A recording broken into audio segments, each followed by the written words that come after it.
Hi, everybody. This is Tommy Lasorda. Listen to the Sandlot, the best thing that could happen to you.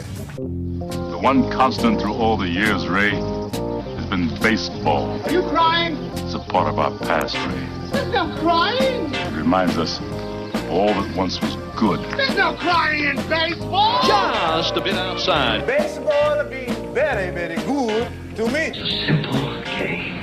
You throw the ball, you hit the ball, you catch the ball. Personally, I think we got hosed on that. The Sandlot Radio Network is on the air. And now, starting pitcher for the Sandlot, former pro player and Major League scout, Ted Howard. This is National League All-Star Justin Upton. Hi, this is Shane Victorino. Hi, this is Albert Pujols. Hi, this is David Wright. It's Derek Jeter of the New York Yankees, and you're listening to The Sandlot.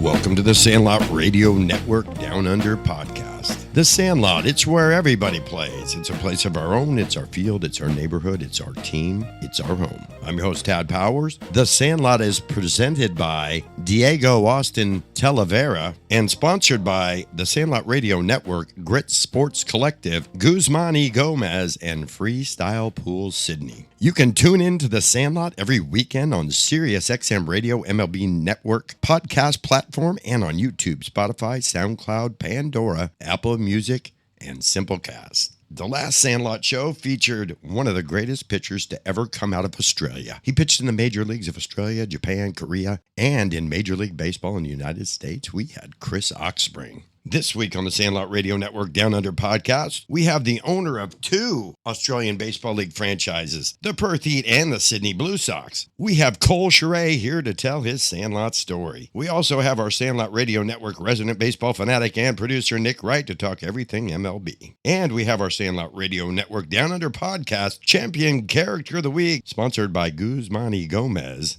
From the St. Pat's Baseball Club, we have Breaker 19. We have Breaker Hodge. We're going to start you off with the Sandlot Radio Network resident baseball fanatic and producer Nick Wright to discuss MLB. Nick, how about this World Baseball Classic coming up? The rosters just came out, and the Australian team looks like they're going to be all right. Yeah, Tad, rosters just released officially. We teased it a little bit last week, starting in 1 month from today. Cannot wait. But yeah, Tad, I really like this Australian team. Let me just throw a couple guys at you. Some guys from the MLB I think you'll recognize. We got Curtis Mead, a little bit with my Tampa Rays, but now with the Chicago White Sox at first base. We also got Max Durrington in left field, plays for the Oakland, now Las Vegas Athletics. And, of course, Travis Baizana, second base with the Cleveland Guardians now. And we got Jack O'Loughlin, who's with the Colorado Rockies, starting pitcher. And Ted, also just got to throw in, you got some of your Brisbane Bandits in there. We got George Cahill at shortstop, Logan Wade, and also Robbie Perkins at center. Ted, how you feeling about this Australian team? It looks pretty good, and their pitching is going to be strong as well. And there's a guy named Rickson Wingrove who played a few years in the minor leagues, pretty good power hitter. That'll be their DH. And I also wanted to mention that Max Durrington's father was one of the 38 Australians in history to make it to the big leagues, and it was with the Angels. And he was an infielder, so he actually made it to the big leagues as a position player, which is pretty rare for Aussies. I think there's only been about 12 of those. As a former Angels fan, I should have known that history. But, Ted, there's a couple other, before I get to Team USA, and I think that's what's going to be a powerhouse, some interesting things happening with some of the other teams. Shohei Ohtani is not going to pitch for Team Japan. Of course, headlining will be Yoshimoto, but Ohtani will be DHing. Ted, what do you think about that? You think that's going to be any kind of blow to Japan? He is one of their best pitchers, but they really do have great starters and relievers that will represent Japan in the World Baseball Classic. So I'm sure that their staff will be strong. And again, it's about how they play as a team and how they always have. And there's some pressure on them from the very top government levels to perform. And when they do, they get rewarded. So there's a lot of incentive for Japan to play well in this tournament.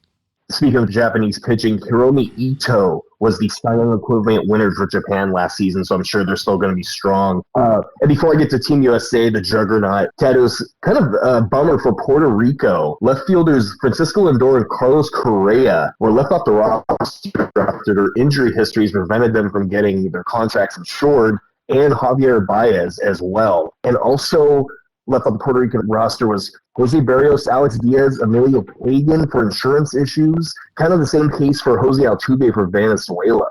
Tad, what do you think about I know you like the Puerto Rican team, but those are some pretty big players missing. That hurts a lot, and for Venezuela. And it's amazing that they can't sort that out, that they can't get their best players to play in that tournament because of insurance reasons. That just really is a sad situation. Let me get to Team USA, who I think is just going to be an absolute hard-to-beat team. A lot of familiar faces. We got, old man Clayton Kershaw. We got Alex Bregman, Paul Goldschmidt, Bryce Harper. Mike Trout will not be playing, unfortunately. A lot of injuries he's just trying to work through. Tad, I think the biggest additions that the USA did not have 3 years ago is Aaron Judge, Paul Skeens, and Tariq Skubal. I think Paul Skeens and Skubal are going to carry this team to victory, and the bat with Aaron Judge, Pete Crow Armstrong is going to be there. Cal Rayleigh, the big dumper, is going to be there. I just think this Team USA team is going to be too stacked. They are a lot better roster on paper than they were in the past. And Aaron Judge and having Skubal, and, of course, Mr. Skeens, that's going to make that staff pretty solid. And then there's some old heads in there that I really like that they're on the roster. Paul Goldschmidt, for instance. I'm glad he's there. He leads by example. And there's a few other guys that you didn't mention that are going to help balance that team. But Pete Crow Armstrong will bring a lot of energy to that team as well. And then, the power of Aaron Judge. It is a good lineup on paper. Chad, before I get some of these recent MLB trades and acquisitions during the MLB offseason, can I get an official prediction 1 month from now? Which country do you think takes it? I'm going to lean towards Japan just because they've won it the last 2 times and they seem to come together as a team more than anybody else. The second would be the U.S. just because they really did put together a solid roster, and we'll see how they play together as a team. Yeah, the way it ended last year with Ohtani striking out Mike Trout to win it for Japan, I really have a feeling we're going to get another classic ending just like 3 years ago. And Tad, just a quick couple trades over the last week since we've been away. There's a 3-team trade with the Pirates, Rays, and Astros. The Pittsburgh Pirates acquired Brandon Lau, who is a big fan favorite for Tampa Bay Rays, Mason Montgomery, pitcher, and outfielder Jank Mangum. Rays received outfielder Jacob Melton for a couple other guys. Also, the Red Sox and Cardinals. Boston acquired first baseman Wilson Contreras. And then Tad, Eugenio Suarez, who had a great time in Seattle in the playoffs, signed with the Reds. Interesting offseason so far. Shugi wanted to get him before the playoffs this last year, and he went to Seattle, and it helped them get to the playoffs, and the Reds fell a little short. So I'm not surprised that they went and picked him up in the offseason. Shugi will be happy about that one. All right, Tad. I cannot wait for this. The World Baseball Classic. Spring training starts in about 3 weeks. A lot of good stuff coming. Thanks, Nick. Breaker 19, we got Breaker Hodge on the line, and he is our Sandlot Radio Network Down Under Podcast Champion Character of the Week, sponsored by Guzman y Gomez. Breaker, thanks so much for being a guest on the Sandlot. My pleasure. Now, how did you end up playing baseball, man? There's a lot of sports over here in Australia, but baseball's not one of the top ones, and you end up being a guy that kind of lives and breathes this game. I've noticed that you got a lot of passion, a lot of love for the game. You know a lot more about it than most other kids. So what is it about this game that made you want to play it? How did you get involved? It runs through my family. It runs through your family. So when you were a little kid, there was some baseball going on that you were watching, even like in diapers. Yeah. When you're visualizing people throwing and catching and swinging a bat and hitting a ball, those visuals that you get as a little kid, they translate into you being able to make those movements. And the very first camp I did where Breaker Hodge was at that camp, first thing I said was, man, this kid swings like Babe Ruth, because you're left-handed, you were bigger than a lot of the other kids, and you swing a lot harder than most of the other kids. So right off the bat, I was calling you Babe Ruth. But you know what you do have? And this is a lot of pressure. You have a big league name. Breaker Hodge sounds like a major leaguer. What number are you, Breaker? 7. Oh, my God, that's Mickey Mantle's number. 7. So now batting for the New York Yankees, Breaker Hodge, number 7. How's that sound? Sounds great. All right. Now, major league teams that you like. I like the New York Yankees. You like the New York Yankees. Okay. And what players on the New York Yankees do you like? Aaron Judge. Aaron Judge. one guy. There's been Yankees throughout the history of the game, too. Do you know any other Yankees, like old school Yankees, maybe? Because there's a lot of history in that organization, and there's been a lot of great players. And I know you're too young, but there was a guy named Derek Jeter. There's been some guys that you could have looked up to, but you wear number 7, and there's a guy named Mickey Mantle that wore number 7. So I just want you to be aware of that. So is that the only team that you like? No. What else you got for me? I also like the Dodgers. All right. So the Los Angeles Dodgers. Who are the players on that team that you like? Mainly Freddie Freeman. Well, I can see that. You got a similar swing, and you're going to play a little first base being a lefty. And Freddie is a very hard-working guy. You know, I go down to the Dodgers a lot, and I see him there early. I see him get down to the field before anybody else. Him and Mookie are the hardest-working guys, and they're the best players. Well, you can't forget about Shohei. And if there's another swing that you might want to take a look at, it's Shohei Ohtani, because it might be the best swing that's ever existed outside of the Babe Ruth swing that you've been emulating for a long time. Out of all the major league players, the number 1 is Aaron Judge, and then we got Freddie Freeman. Those are pretty good players to look up to. They're hard workers. I also like Babe Ruth. You also like Babe Ruth, which you should. And if you know, one thing I tell Aussie kids, they need to learn a little more history about the game. And if you like a team like the Yankees, you can go back and look at, you know, they were really good in the mid-'90s to the late 90s. You should look at those rosters from those years because they were stacked with future Hall of Famers. And you need to know who those guys were, Breaker. Yeah. All right. So what'd you learn at camp? What have you been learning at camp? The things that you've learned that have translated into you being a better player, enjoying the game more, because this is a game that a lot of people fail at, but when we have success, it's a lot of fun. And you've had success, but man, it's, you know, hitting's tough. So sometimes we don't. What's some things you've learned? When we do the pitching camp, how you make us stand up on the seat and like push our bum out to get our front pocket to the batter. Yep. And also when we're hitting, you've been helping me a lot. With the hitting. So what about hitting? What about hitting? Because it's such a detailed thing and there's so many parts that are happening and they all got to connect at the right time. And I'm putting a lot of stuff into your head, but for you got a really natural swing. It's just a matter of timing everything up. Yeah. Like with the hitting, you help like with me getting my hands through and firing my hip. Yes, that's huge. And you got to remember to look like a hitter every time up there. And if the pitcher throws you a ball, you still have the intention of swinging the bat. And everybody knows it because you fired your hip. And watch how many kids don't do that. You'll see that when you do it, you'll probably be the only one. And if you watch the big leaguers, anytime they take a pitch, they fire that hip. All right. So he's number 7. He's Breaker Hodge. He's our Sandlot Champion Character of the Week from the Sandlot Radio Network Down Under podcast. Breaker, I want to thank you so much for being a guest on the Sandlot. Thank you for having me. Don't go away. When we return to the Sandlot Radio Network Down Under podcast, we have Sydney Blues owner, and he's also the owner of the Perth Heat. We have Cole Sherertz. The Sandlot is where everybody plays. I'm your host, Dad Powers. The Sandlot is presented by Diego Austin Talavera. Hi, my name's Chris Oxspring. World baseball traveled, played in 4 major leagues across the world, United States, Japan, Korea, and Australia. And I listen to the Sandlot Radio Network in Australia. This spring, something beautiful is blooming in Carlsbad Village. Introducing Diego Austin Talavera, a new coastal shop celebrating handcrafted Mexican Talavera pottery, vibrant succulents, and curated gifts inspired by Baja and Southern California. From statement planners to one-of-a-kind home accents, every piece is chosen to bring color, culture, and sunshine into your space. Opening soon on Carlsbad Village Drive.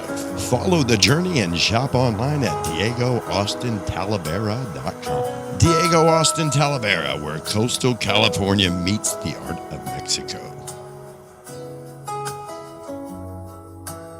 GYG has just reinvented the Caesar with our new Caesar salad, Caesar burrito, and Caesar Cali burrito. And I bet you didn't know that Caesar was created in Tijuana, Mexico over 100 years ago by Caesar Cardini. And now we have made the Caesar uniquely GYG.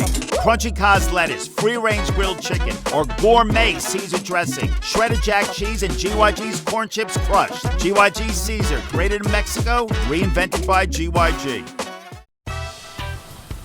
Terramar Collective isn't just a brand, it's a tribute.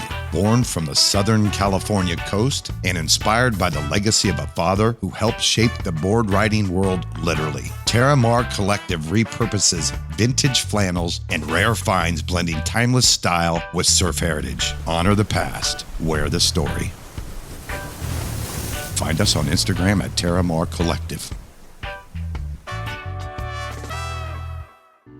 When it comes to building your dream pool, experience matters. For 33 years, Freestyle Pools Sydney has delivered quality pools that stand the test of time. Brothers Rob and Ben personally manage every job from start to finish, working closely with skilled, reliable tradies who take pride in their work. With regular industry award-winning builds, the quality of Freestyle Pools truly stands out. Experience, craftsmanship, and service you can trust. Freestyle Pools Sydney, built for life.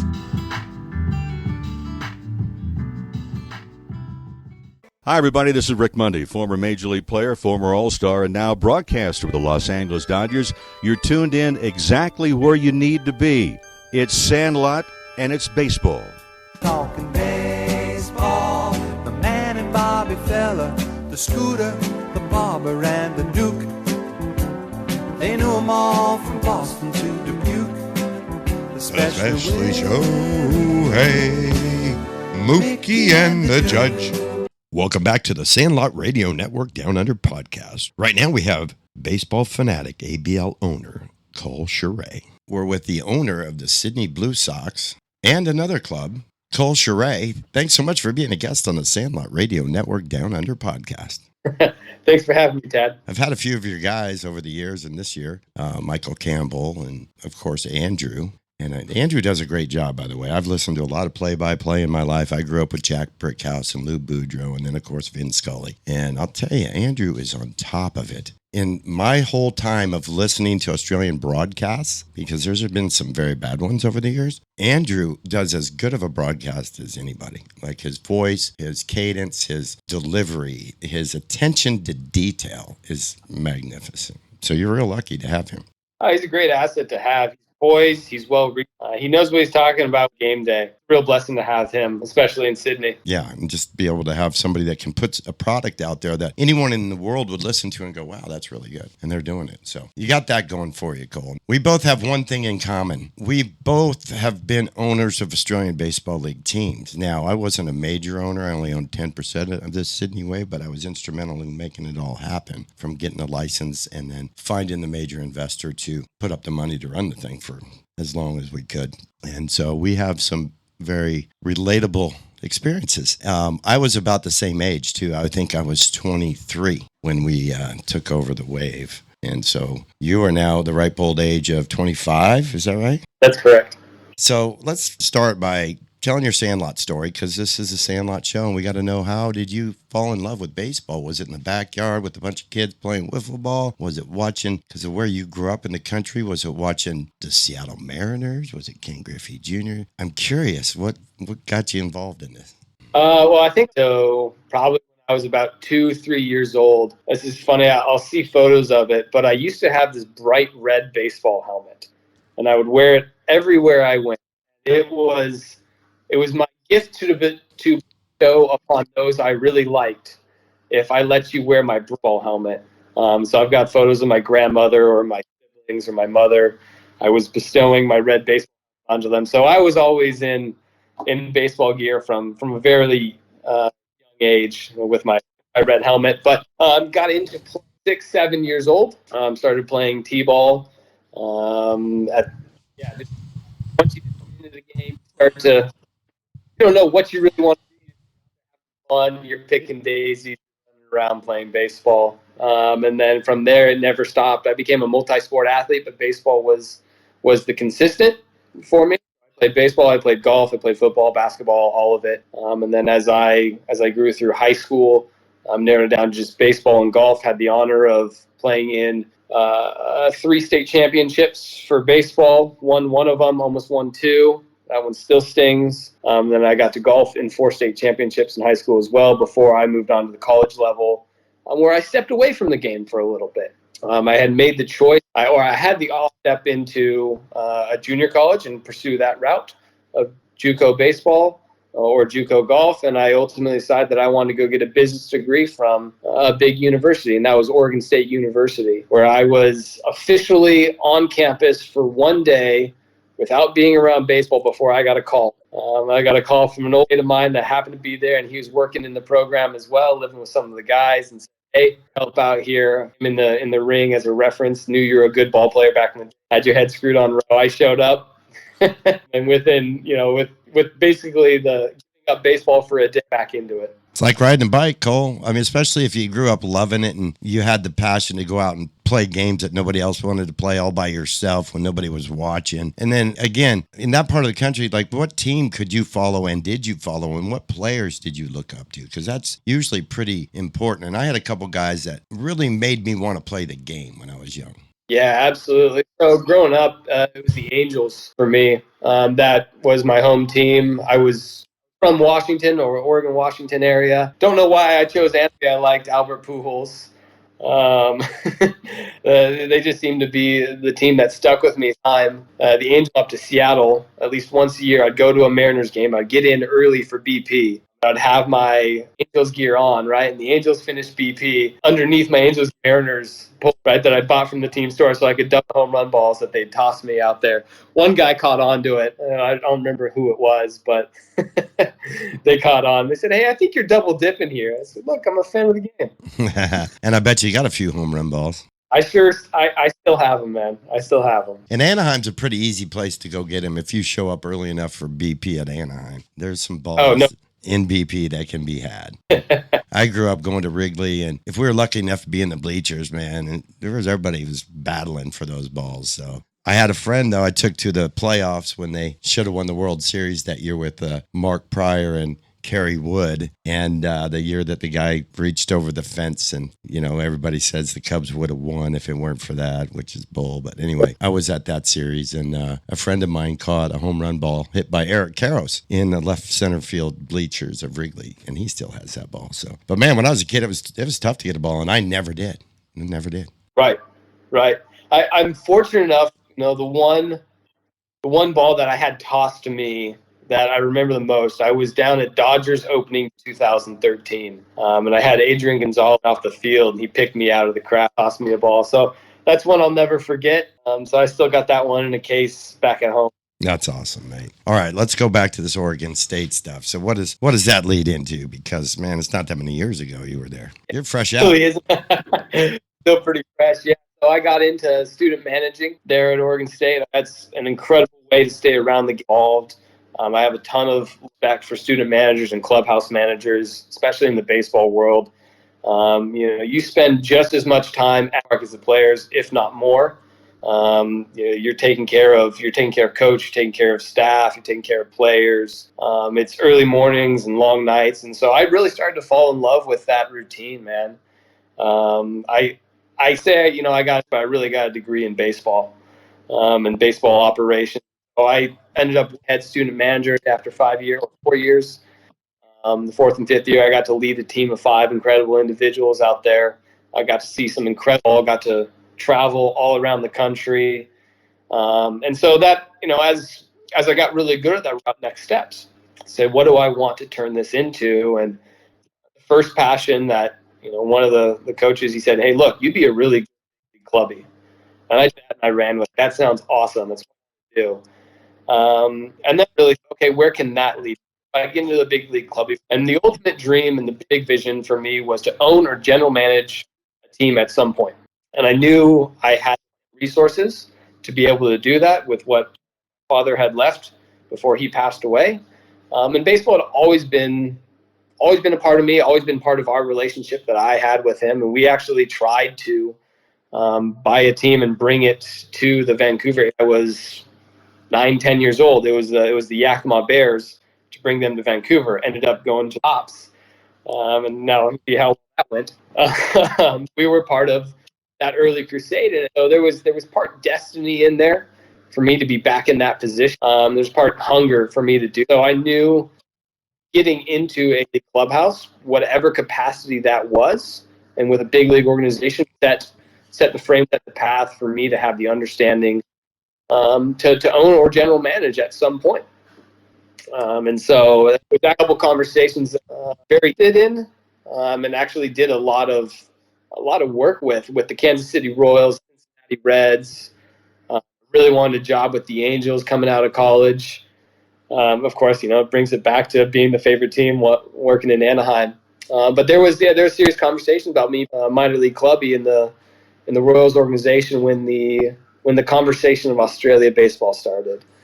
Well, before we get into that, because that's a huge conversation. That's the next segment for sure. But I do have to ask, that clubhouse clubby guy, the baseball clubhouse guy, I have a friend named Mike Rowe. He hosts a show called Dirty Jobs. And I've convinced Mike that has to be in the repertoire of Dirty Jobs because, man, I've known a few clubbies and I know what they go through. And there's not a whole lot of glamour in it. So you really have to love the game of baseball to be wanting to do what those clubbies do. And I used to always take care of the clubbies in the minor leagues, even though, we didn't get paid enough. I figured out other ways to grease that guy because I saw what he was doing. And it's like, man, that's a tough job. That's a dirty job. That is a dirty job. And that guy runs the clubhouse, man. You piss off a clubby, your life isn't easy for the next couple of weeks. Even on to Mike Rowe and Dirty Job, that was a childhood fave of mine.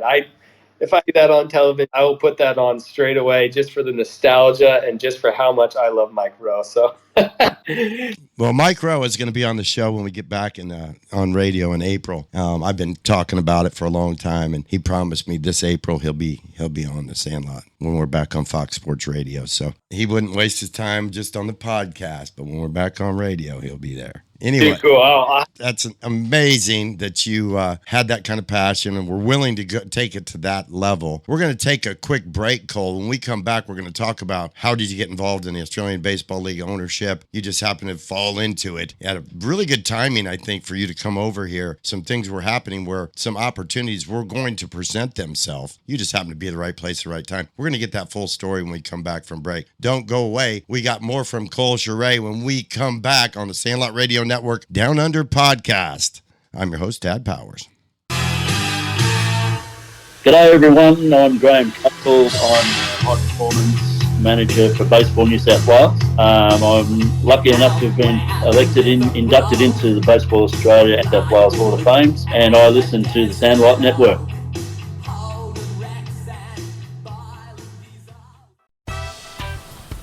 Terramar Collective isn't just a brand, it's a tribute. Born from the Southern California coast and inspired by the legacy of a father who helped shape the board riding world literally. Terramar Collective repurposes vintage flannels and rare finds, blending timeless style with surf heritage. Honor the past, wear the story.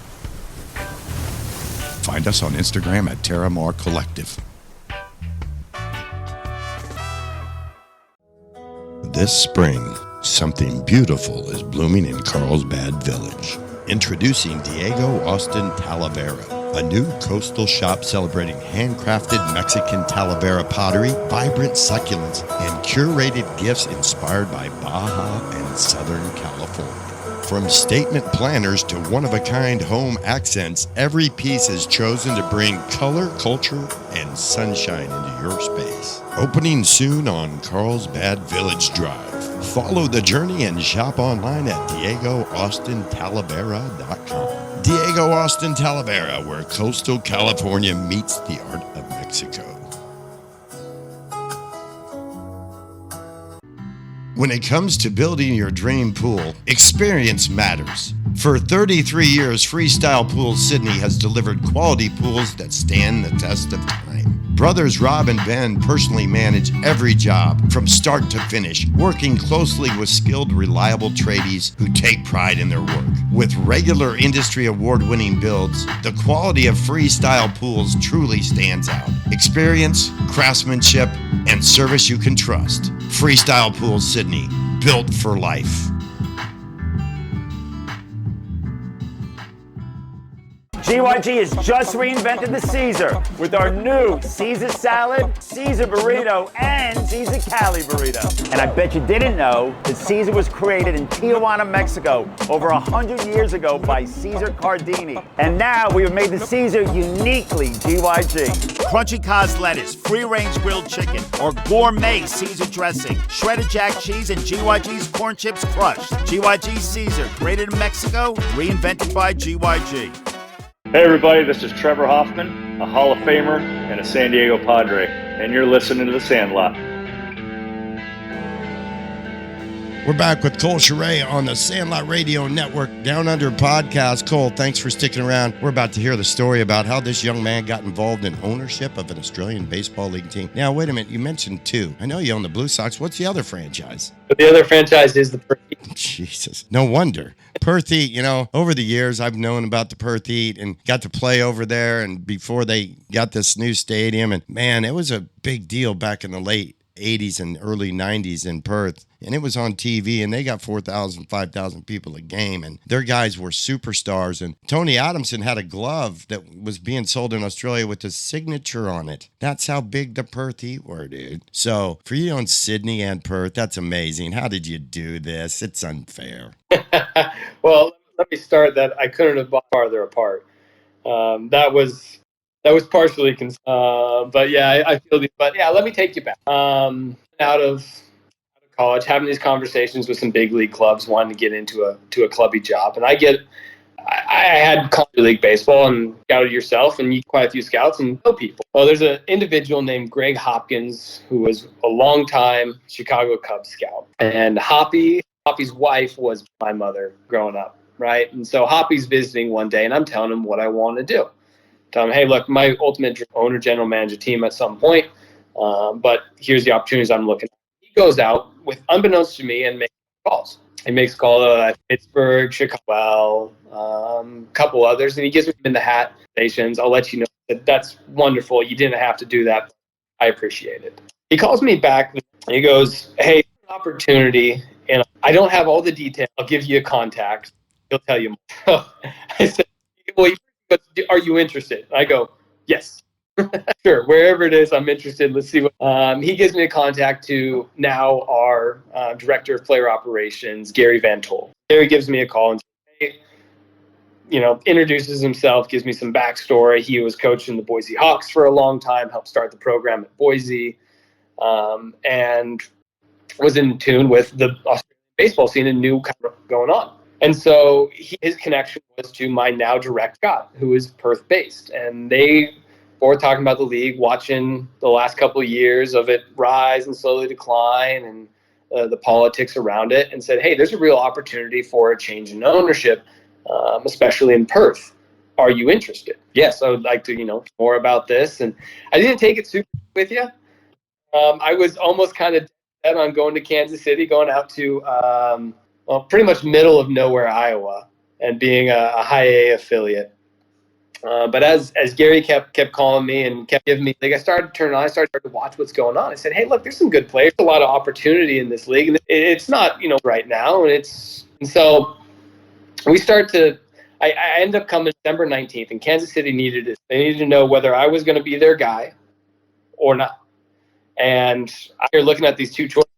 Look, I can pursue opportunity to own a professional team in another country and have this huge frame, input my influence or my change and my vision on, or take a step back and learn the controlled environment. And I looked at that and the greatest opportunity for growth and development. And the answer became very clear. So I had to have Kansas City. They took it graciously connecting at some point. And so that began the journey for the next 5 months. All right, wait a minute. So this is the options. You can take a dirty job in a small town in Iowa in the Midwest, or you could own a team in Sydney, Australia, and on the other side of the continent in Perth, one of my favorite places on the planet. I don't know, man. That doesn't sound like that hard of a decision, Cole. But the other decision involved you just going and working for somebody. This involves you making a financial commitment and moving to another country, making a commitment to the growth of a sport on another continent. So we're talking about a different level of commitment. It's like either you're the guy that takes Spider-Man to the job or you're Spider-Man. It's like, that's the difference, because clubhouse guy or owner. Yeah, no, absolutely. And that was, yeah, you had to look at it. This was a significant commitment. And I knew that. Did I know the full scope? Probably not, right? These weren't turnkey operations. This was, if this license get dumped, right? Well, luckily I had a good baseline knowledge of the ground, right? And so I could start building there. And then one of the things I was ever told is never smartest individual in the room. Always surround yourself with people smarter than yourself. And that's immediately what I began to do with Gary, with Stuart. People started to emerge of, hey, look, your passion, we see you want to do, let us come alongside you and help make this a fruitful transition, fruitful enterprise, and help us execute. So, in short, we didn't get the Perth license. That time we came in August, submitted an offer for it. We were ready to go in, but during that time there was a little bit of turmoil in the league. The season had just finished up. The Melbourne Aces officially renounced their ABL affiliation, stepped away. The Canberra were no longer going to be a team. So all of a sudden you went from the 6-team comp to a 4-team comp, with Sydney actually teetering on the edge. And I've been having conversations, because when I made my exploratory in January, I got to meet Darren Macbeth when I came over in January, and that started an early conversation. So I knew all of the factors at play in the Australian Baseball League, and you got to watch all the comments of, hey, this is going to tip up good, what's the Australian Baseball League? And where higher, the opportunity is so much greater. And so we saw that from a lens of opportunity rather than this is a big risk going into this. So I had belief in what I could execute. I had belief in what my team could execute. And I had belief in the vision in myself too as well. Yes, there's going to be significant financial. That's with anything when you and try and pioneer something when you're 25 years old. Yeah, and it takes a lot of, as we'll just make it easy, sack to make that commitment and, to roll the dice, so to speak. But what's really cool about it, and what people don't know, because when I was an owner and there was either going to be 2 Sydney licenses or not. So if I didn't do what I did when I did, all those guys that played in Sydney wouldn't have played. That's one of the ways I look at it. All the people that saw games at Parramatta Stadium and at Belmore, they wouldn't have gone to those games. So we kept the sport alive in Sydney. It was a learning experience for me. At a very young age, I got to be a player, manager, part owner. I got to learn a lot about the business of baseball. It was a wake-up call. And looking back, at that age, I probably shouldn't have made that kind of financial commitment myself. But again, it seemed like a huge, what really motivated me, Cole, was I played on a couple of co-op teams and I saw the struggles of the ownership and I knew what they had paid to get the team. Back then, they were picking up minor league licenses for like $1, and then they had to dump some money into it and turn it into something. And one of my buddies owned a team in Salt Lake City with Bill Murray, and I ended up playing there in Salt Lake, and they had a Cinderella story going on there, and they were drawing a lot of people, and it was an independent team, and we won the league, and it pissed off a lot of the major league clubs that had their prospects there, that a bunch of rag-a-tag guys won the championship, right? So there was something inside me that wanted to do that. Like I'd love to own a team. I'd love to take the guys that I know are really good that are getting released and give them a spot to play. And that's one of the reasons I did the Sydney Wave. And I brought some of my buddies with me so they could keep playing winter ball. Yeah, absolutely. And look, there was momentum being built in Sydney too as well. I'm not going to discredit that fact. Brooke came in and turned around a franchise that had been, for the last years, had not been good, to put it politely. Really struggled in that aspect of being, a competitive team in the league. And, Craig, Rob and Brooke and those guys that came in, they really started to turn the culture of the product on the Sydney. As Brooke said to me, I was kind of on the fence of the license. I was still pursuing Perth. I was on the fence about Sydney at the same time. And he said, look, give me another shot. I have unfinished business in Sydney. And that was the playing group. And from day one, they had this year. That was to get through that get back to the playoffs and bring home a championship to Sydney. Obviously, it fell a little short this year, but we went all 3 games with Adelaide in a championship series and gave those guys a taste, which I think honestly drives it home just a little bit deeper for them now too, because now they really, really want it. You know, you get to the playoffs, you get a taste of the playoffs. You get to the championship, you're 1 game away. It came down to that.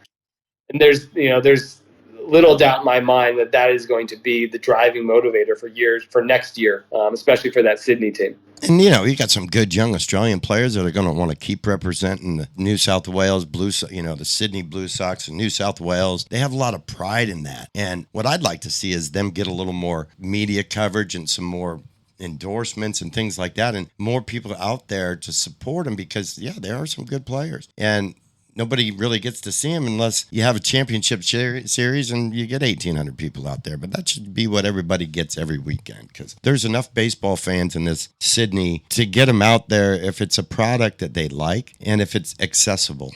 That's probably the hardest thing right now. Yeah, you're absolutely right. Accessibility is difficult with the location.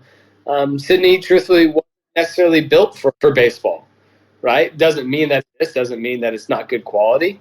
Do I wish in the central district, right? Yeah, that would have been an awesome stadium right in the heart of the city. There's the old long-running joke within our company, old dog racing track there, park here, and then you just have dog races in the 7th inning. It could be a whole fun spiel, and then they steer. So that went out the window pretty quick. Well, man, it's really cool what you're doing. And I want people to understand what it means to baseball, what it means to the young players that are really, they're hanging on. When they play in the ABL and they're Australian, they're hanging on. They want it to do something so a major league club recognizes them. Like Jake Burns is a perfect example. He signed too early. He needs to keep playing. And now he's at the age, this is about when he should have signed. And he's young enough and has done enough at this point where somebody should re-sign him and give him a chance to go back. And this league gives guys an opportunity to showcase themselves so that maybe they do get another chance to go out and play. Oh, absolutely. Absolutely. And even we saw it this year, indie guy, Landon Brown, he had 3 CG, right? And all of a sudden, whether that's getting signed by a big league club or a Japanese club, says, hey, this guy can fit in our roster, right? This is creating a league of opportunity. And that's been a driving factor as part of the Black Pearl Sports Group, has been a machine of opportunity. And as seeing success, even in one short ad in the ABL, and seeing guys get another chance to play leading up to a WBC, helping solidify the case for baseball being in the Olympics in 2032, giving guys in front of their home crowd, right? That's meaningful and that's impactful stuff, and I love it that. Well, when the Dodgers and the Diamondbacks came to Sydney and played at the cricket ground, the crowds there were magnificent, and the coverage of the games back in America were huge. And I think if they could pull that off every year, at least have one series per year here. I know it's a big ask because it's such a big travel, and it messed a couple people up, that aren't weathered for the travel. If you only go from the Midwest to spring training in Arizona and you've never left the country, to leave and go to Australia and come back and play, it takes the toll on some guys, But, man, that would be so cool if there would be a big league comp every year, even a 3-game series. Absolutely. And we've seen it last year with the Cubs and the Dodgers, Tokyo. There's opportunity for it around the world. It sucks that the last 2014 and maybe the league didn't take the best opportunity from them coming down. But yeah, spark an event like that, even if it's not for a couple of years in other countries that have baseball developing, Deutschland, or there's some good baseball out there. And so expanding the size and reach of Major League Baseball is certainly crucial to that. You're listening to the Sandlot Radio Network Down Under podcast. Don't go away. We have more from Cole Sherertz when we return. I'm your host, Tad Powers. The Sandlot is presented by Diego Austin Talavera. G'day guys, it's Michael Campbell of the Sydney Blue Sox. I'm a baseball lifer, and you're listening to the Sandlot Radio. This is Glenn Williams, former Major League player and current CEO of Baseball Australia, and you're listening to the Sandlot Radio Network.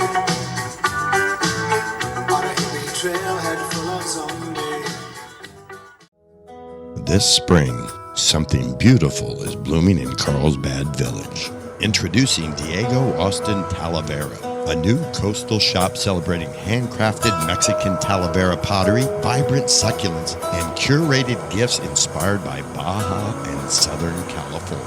From statement planners to one-of-a-kind home accents, every piece is chosen to bring color, culture, and sunshine into your space. Opening soon on Carlsbad Village Drive. Follow the journey and shop online at DiegoAustinTalavera.com. Diego Austin Talavera, where coastal California meets the art of Mexico.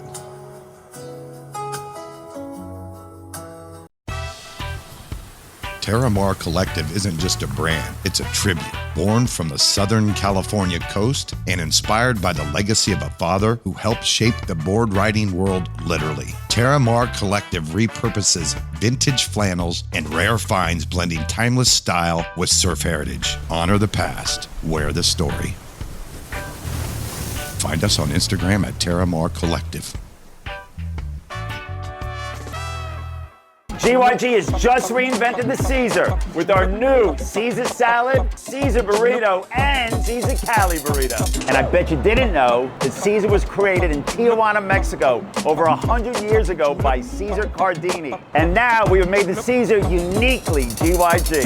Crunchy cos lettuce, free-range grilled chicken, or gourmet Caesar dressing, shredded jack cheese, and GYG's corn chips crushed. GYG Caesar, created in Mexico, reinvented by GYG. When it comes to building your dream pool, experience matters. For 33 years, Freestyle Pools Sydney has delivered quality pools that stand the test of time. Brothers Rob and Ben personally manage every job from start to finish, working closely with skilled, reliable tradies who take pride in their work. With regular industry award-winning builds, the quality of Freestyle Pools truly stands out. Experience, craftsmanship, and service you can trust. Freestyle Pools Sydney, built for life.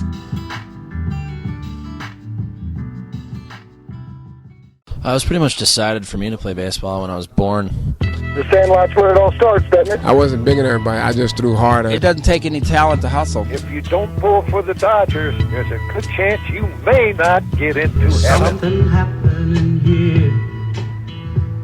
Welcome back to the Sandlot Radio Network Down Under podcast. The Sandlot, it's where everybody plays. I'm your host, Tad Powers. The Sandlot is presented by Diego Austin Talavera. We're back with Sydney Blue Sox owner Cole Sherertz. Cole, thanks for sticking around.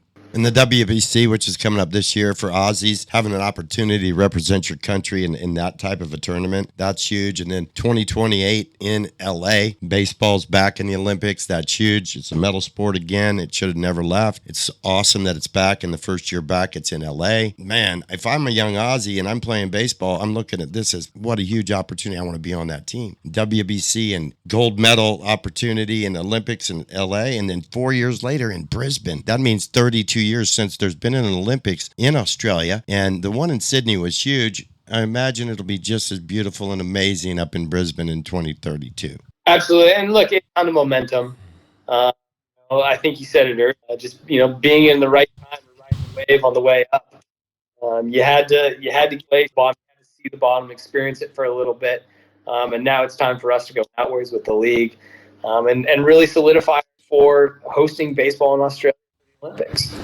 Well, and again, with those competitions coming up and making the sport bigger worldwide, the opportunity for this league in Australia to become an international winter league, which features Japanese, Taiwan, Korean, American, Australian, other players from around the world that need to get, tighten up skills, get healthy, get ready for the next season. Winter baseball in Australia, there's no better place to do it. And I think if you can package that way and get it on TV, you got a product that's going to last a long time, Cole. I couldn't have said it any better, Dad. You and me are well alive. Absolutely. Well, I've always said it, and one of the things that I've complained about, I was, scout for 10 years with the Cubs and 1 year with the Angels, and I went to the Dominican, went to Venezuela, went to Puerto Rico. I watched the academies down there and how much money every year each club was spending on these academies. And we're talking about 30 clubs in Puerto Rico, 30 clubs in Venezuela, 30 clubs in Dominican Republic had academies. Each one was spending $1 million, maybe more a year on in each location, $2 million a year for all 30 teams, Cole, then over about a 30-year period of time. Think about how much money was spent by Major League Baseball developing baseball in those countries. I always said, why don't you do that in Australia? And you would have some athletes that would stick to the game, that are playing rugby league and tennis and Aussie rules instead of going and playing in those sports, because in those sports, they're more in their face. They get more recognition here in Australia. And to them, the $250,000 they're going to make at the top level of rugby league is plenty. But man, that's nothing compared to what Travis signed when he was the first overall pick in the MLB draft. Exactly. And I looked over often is the amount there is in Major League Baseball, especially now with the realignment of minor league base states too. Well, there's more money for minor league players. You're absolutely right. You know, we don't have the academies that Venezuela, Dominican Republic do. The teams aren't sending that sort of funding down here. It's a tier 3, tier 4 in the country right now, but that's part of our job too as well, is to raise the level of that. And we did a good job of that this year with Tampa Bay, with Cincinnati, with Houston, with Toronto, New York. Like we had a bunch of organizations, and they came back and said, hey, we really value that our guys got to come down here and develop and play. Our dollar went farther. Guys were delivering good metrics on our guys. They got better. They're coming back healthy better down here as well. And so it's continuing to build off of that momentum and continue to develop those relationships, like you said, with the Japanese, Korean teams, with Taiwanese teams, and the U.S. affiliate. Because if one day we win the globe of winter baseball, you can get a better look. In a place where you can feel safe, because I've been in all those other countries, and there was times where I didn't feel safe. I've never not felt safe here in Australia. And I think that it is the answer. And guys do have to play winter ball. And it's developed a lot of guys over the years, and I don't think anybody's aware of how many guys have come through the Australian Baseball League in the 30-plus years that it's existed, have made it to the big leagues. And some of them have gone on to be superstars, including Acuna Jr., and then how about your guy that just hit 50 home runs this year for Tampa Bay? Yep, Mr. Caminero? Yeah, and he was in this league a couple years ago. So guys come down here, they get better, they launch their careers, and it should be more noticed, more recognized. More guys should want to do it. More clubs should want to be involved. The league should have more teams, and those teams should be from different parts of the world. Absolutely. And I see that as part of the path for sustainability, especially in Australia. If you continue to just rely on the same market, we're not the U.S., right? Not every kid is, when they from their first birthday, is given a bat and a glove, and that's in their hands from the footy or a cricket bat. So it takes time. It's a long-term play. It absolutely is. And the good news is I've got some time. You're young enough. This is the time that you can write it out. And a guy like you that's committed can make it in a 10-year period of time a special sport in this country. And it needs to be. It is one of the greatest sports that's ever been played. Aussies need to know it. You're the type of guy that can bring it to them. I noticed that you've given a lot of support to banana ball. Banana ball's different. I've got mixed emotions about banana ball because I'm a baseball purist. But anything that involves the fans, that gets involved and makes them want to come, something like that needs to happen. Maybe there needs to be a Banana Ball Australia and it's incorporated into pregame ABL just to get the fans there. I don't know. But the way that thing's blown up, man, it shows you that there are opportunities in a different perspective of this sport. Absolutely. No, absolutely. And there's certain elements of the business as a business owner, you have to look at all different avenues, right? I can put a really good product, but if I'm not entertaining at the same time, you'll keep your purists and your diehards. Your casual may say, well, it's good for the sport in general. And this is probably the first time I've publicly came out about it. Yeah, for garnering around the game of baseball and wanting to incentivize kids to play baseball, I think it's doing a phenomenal. I think it's doing better than Major League Baseball is. Absolutely. But like you, I still purist heart. There's different topics I've talked block.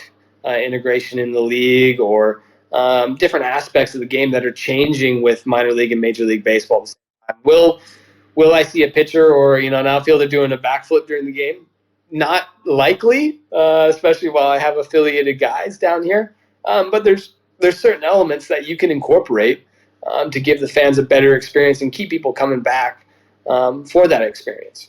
Yeah, I like to see how that's going to all pan out, and if banana ball ends up being a fad, or if it ends up with something that lives through generations, because it's brand new, and the way it's taken off it's pretty hard to believe. It is. It's been a fun story. I actually have Cole's book, Fans First. It's a great read. Yeah, I've got nothing but praise for what he's done. He's accomplished a lot.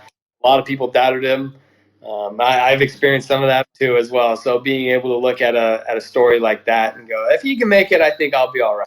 Yeah, it's an inspirational story for a young guy like you that's got 2 teams in a professional baseball league in a foreign country. I mean, Cole Sherertz, you are definitely a path burner. You're a guy that's going to blaze trails. You're going to make a difference in this game. You're going to keep the game rolling, and I really appreciate that, because I've done all that I can, and since I first came down here in 1989 to promote it, to make it better, to help Aussie kids get to professional baseball, get to college baseball, to whatever level they're capable of. And to see somebody as young as you are with that same type of vision, it gets me excited for the future of the game.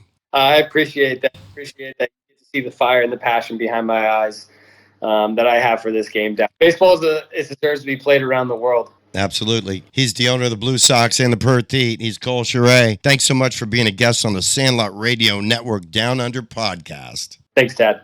Thanks for listening to the Sandlot Radio Network Down Under podcast. I'd like to thank today's guest on the Sandlot, our Sandlot Radio Network Down Under podcast champion character of the week, Mr. Breaker Hodge, the kid that has a swing like Babe Ruth and a big league name to go with it. I'd also like to thank our Sandlot Radio Network resident baseball fanatic and producer, Nick Wright, for giving us an update on what to expect in the upcoming MLB season. And finally, owner of the Blue Sox and the Heat, Cole Sherertz. Thank you, Cole. Remember, you can listen to the Sandlot Radio Network Down Under podcast every weekend on the Sirius XM Radio MLB Network podcast platform and on YouTube, Spotify, SoundCloud, Pandora, Apple Music, and Simplecast. Please explore the Sandlot Radio Network Facebook and Instagram pages for video content with the Major League players. Also, check out SandlotRadioNetwork.com, our website, for photos and reels from our long history of covering everything from the Sandlot to the big leagues. The Sandlot has been presented by Diego Austin Talavera and sponsored by the Sandlot Radio Network, Grit Sports Collective, Guzman E. Gomez, GYG, the best Mexican in Australia, and Freestyle Pool Sydney, pools that withstand the test of time.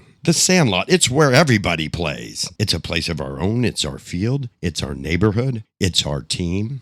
It's our home. I'm your host, Tad Powers. Damn it! Who typed a question mark on the teleprompter? For the last time, anything you put on that prompter, Burgundy will read. Is this heaven? It's Iowa. Is there a heaven? Oh, yeah. It's the place dreams come true.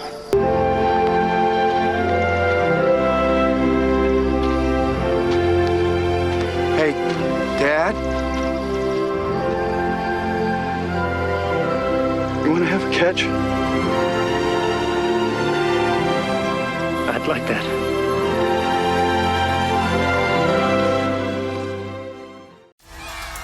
Do you want more than just wins for your kids? Do you want confidence, character, and grit? At Grit Sports Collective, we help young athletes play with purpose and train with passion. With elite coaching in baseball and basketball, we're building more than skills, we're building competitors. Because greatness starts with mindset and is earned through sweat. Grit Sports Collective. Play fierce, train harder. Now enrolling in San Diego, California. Visit gritsportscollective.com and sign up today.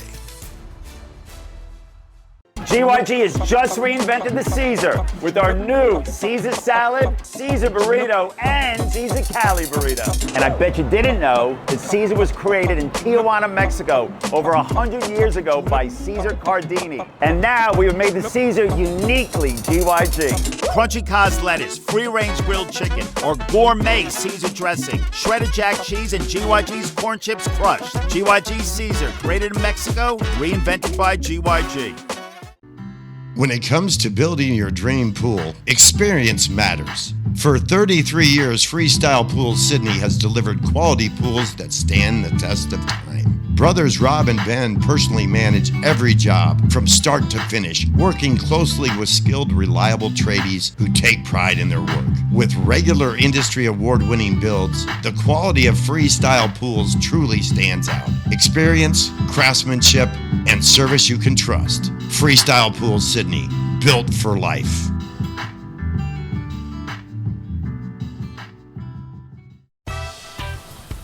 Terramar Collective isn't just a brand, it's a tribute. Born from the Southern California coast and inspired by the legacy of a father who helped shape the board riding world literally. Terramar Collective repurposes vintage flannels and rare finds, blending timeless style with surf heritage. Honor the past, wear the story. Find us on Instagram at Terramar Collective. This spring, something beautiful is blooming in Carlsbad Village. Introducing Diego Austin Talavera, a new coastal shop celebrating handcrafted Mexican Talavera pottery, vibrant succulents, and curated gifts inspired by Baja and Southern California. From statement planners to one-of-a-kind home accents, every piece is chosen to bring color, culture, and sunshine into your space. Opening soon on Carlsbad Village Drive. Follow the journey and shop online at DiegoAustinTalavera.com. Diego Austin Talavera, where coastal California meets the art of Mexico.